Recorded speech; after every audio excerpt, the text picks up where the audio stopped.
নমস্কার, আমি ডক্টর সুতপা বসু। আজ আমি আলোচনা করব বৃশ্চিক রাশির জাতক জাতিকাদের 2026 কেমন যেতে চলেছে। বৃশ্চিক রাশির জাতক জাতিকারা যারা আমার স্টুডেন্ট, আমার ক্লায়েন্ট, আমার আত্মীয় স্বজন যাদের যাদের বৃশ্চিক রাশি আছে, প্রত্যেকে আমাকে একটা কথাই জিজ্ঞেস করছে যে ম্যাম, আমাদের বৃশ্চিক রাশি আর কতদিন খারাপ যাবে? পুরো 2025 তো খুবই খারাপ গেল। অষ্টমে বৃহস্পতি বসে থেকে নানাবিধ প্রবলেম দিয়েছে সব জায়গায়, ব্যবসা থেকে আরম্ভ করে যে কোনো উন্নতি, পড়াশুনো সবেতেই একটা এই আটের বাধা বাধা বাধা। তাহলে কবে আমরা এর থেকে রেহাই পাবো? এবার কিন্তু 2026-এ বৃহস্পতি যখন মে মাসে অষ্টম থেকে নবমে প্রবেশ করবে কর্কটে, তখন কিন্তু বৃশ্চিক রাশি খুব ভালো সময় যাবে। তবে এই পর্যন্ত কিন্তু একটু শান্তভাবে সহ্য করতে হবে, তা না হলে কিন্তু পিছনে হয়ে যাবে। ধরুন ব্যবসা করছেন, ফট করে এই মে মাসের আগেই যদি ব্যবসায় প্রচুর টাকা ইনভেস্ট করে দেন, তাহলে দেখা যাবে যে এইটাতে যদি ফেল হয় তাহলে আগে আর এগাতে পারবেন না। তো 2026-এ ভালোটা যদি নিতে হয়, তার ক্রিমটা যদি ভোগ করতে হয়, তাহলে কিন্তু এখন একটু ধৈর্য ধরে তবে মে মাস পর্যন্ত, 5 মে পর্যন্ত একটু অসুবিধেটাও সহ্য করতে হবে। বৃশ্চিক রাশির তৃতীয় পতি আর চতুর্থ পতি শনি আছে পঞ্চমে, আর চতুর্থে আছে রাহু। এই রাহু 4th হাউসে থেকে মায়ের শরীর খারাপ, মায়ের এইটা কিন্তু হবে। আচ্ছা, রাহু চতুর্থে আছে বলে কিন্তু একদম কোনো রকমভাবে বাড়ি জমি এগুলো এই সময় কিনবেন না, 2026-এও না। ফ্ল্যাট যদিও বা কিনতে পারেন মেয়ের পরে, জমি জমা তো নয়, গাড়ি জমি জমা এটা এবছর না কিনলেই ভালো। পঞ্চমে আছে শনি, এই শনি পঞ্চমে থেকে কিন্তু ট্যালেন্ট দেবে। পঞ্চমী থেকে সন্তান যাদের হচ্ছিল না তাদের সন্তান হওয়া, হ্যাঁ, ডিলে দেবে, শনি সবেতেই ডিলে দেয়। আর প্রেমে বাধা বিপত্তির মধ্যেও প্রেমে সফলতা আসতে পারে। কিন্তু আমাদের যে 7th হাউসের পরে 8th হাউস মানে মিথুনে বক্রী বৃহস্পতি, তারপর মার্চের পর মার্গী বৃহস্পতি, যতক্ষণ এখানে বৃহস্পতি থাকবে ততক্ষণ কিন্তু সমস্ত বিজনেসে, যে কোনো বিজনেস সে বাধা দেবে। খালি যারা ক্রিয়েটিভ লাইনে কাজ করতে চান তাদের জন্য ভালো দেবে, যেমন সিনেমা, থিয়েটার, সিরিয়াল আর্টিস্ট, যারা মডেলিং করে তাদের জন্য আমরা দেখব যে ভালো হবে। দশমে কেতু থাকার দরুন আমরা দেখতে পাবো যে একটা ইনভেস্টিগেটিভ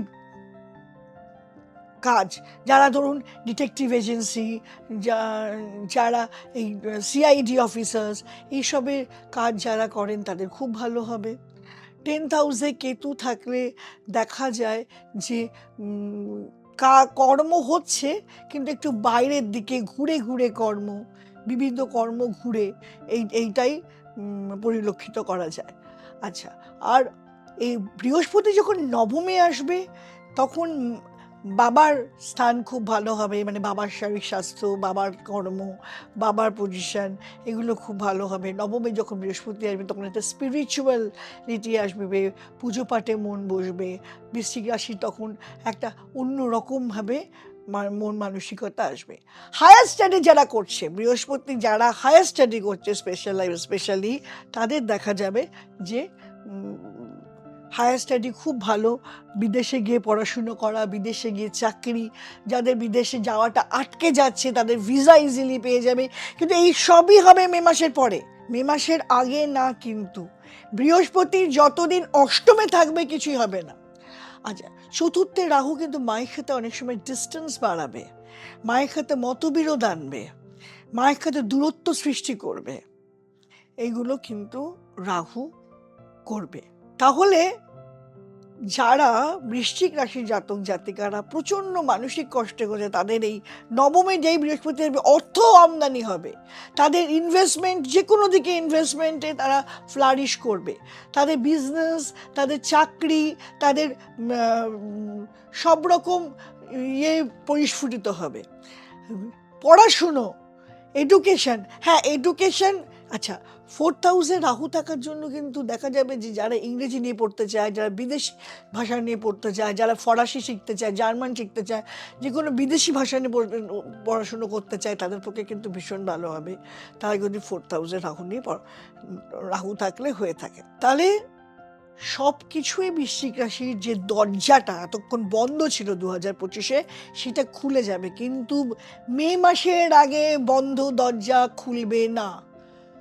মে মাস পর্যন্ত কিন্তু দরজা বন্ধই থাকবে। জবরদস্তি করতে গেলে দেখা যাবে পিছিয়ে যাওয়া হচ্ছে, এগোনো যাচ্ছে না।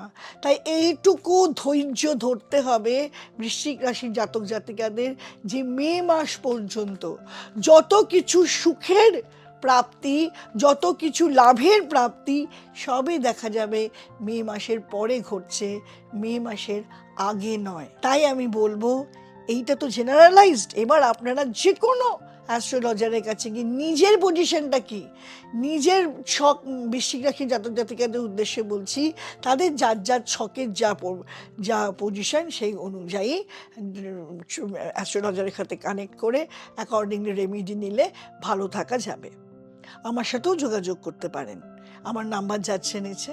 যদি আমার আজকের প্রতিবেদন, আজকের এই যে উপস্থাপনা ভালো লেগে থাকে, তাহলে অবশ্যই আমাকে লাইক, শেয়ার, কমেন্ট আর সাবস্ক্রাইব করবেন, বেল আইকনটা প্রেস করে দেবেন নিত্য নতুন ভিডিও দেখার জন্য। আর কিছু নতুন জিনিস জানতে চাইলে, শিখতে চাইলে, বা যদি নতুন নতুন ভিডিও দেখতে চান অবশ্যই আমাকে সাজেশন দিন, আমি আপনাদের কনস্ট্রাকটিভ ক্রিটিসিজমের জন্য ওয়েট করে থাকি। তাহলে আজকের মতো নমস্কার।